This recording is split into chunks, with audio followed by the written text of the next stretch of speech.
You would think improving your life would make you feel more motivated.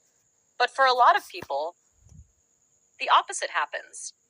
The moment they start becoming better, their energy disappears. Their discipline collapses. Their old habits come back stronger than before. And suddenly, the version of themselves they were so excited to become starts feeling strangely uncomfortable.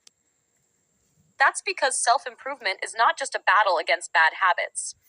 It's a battle against identity. Most people think motivation dies because they are lazy. But psychologically, that's usually not true. What actually happens is far deeper. Your brain is designed to protect the identity you've repeated for years. Even if that identity is stressful, insecure, broke, distracted, or self-destructive, it still feels familiar. And familiarity feels safe. So the moment you start changing too fast, your mind experiences something psychologists call cognitive dissonance. A psychological tension between who you've always been and who you're trying to become. That tension is exhausting.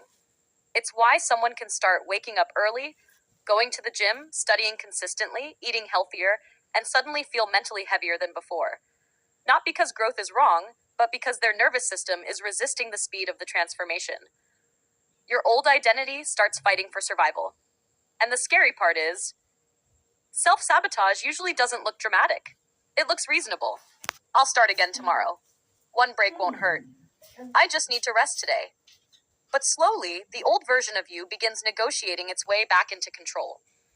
Because deep down, every improvement forces you to confront a terrifying question. If I truly change, who am I? Most people underestimate how emotionally attached they are to their old story. Even suffering becomes comfortable when it's familiar enough. That's why real transformation often feels lonely before it feels rewarding. Your mind has to grieve the old identity before it fully accepts the new one. And this is where most people quit. Not because they failed, but because becoming someone new felt psychologically unsafe. The people who eventually change their lives are not always the most motivated. They are usually the ones who survive that identity conflict long enough for the new version of themselves to finally feel normal. Because eventually, discipline stops feeling forced. Growth stops feeling fake. And the habits that once felt unnatural become part of who you are.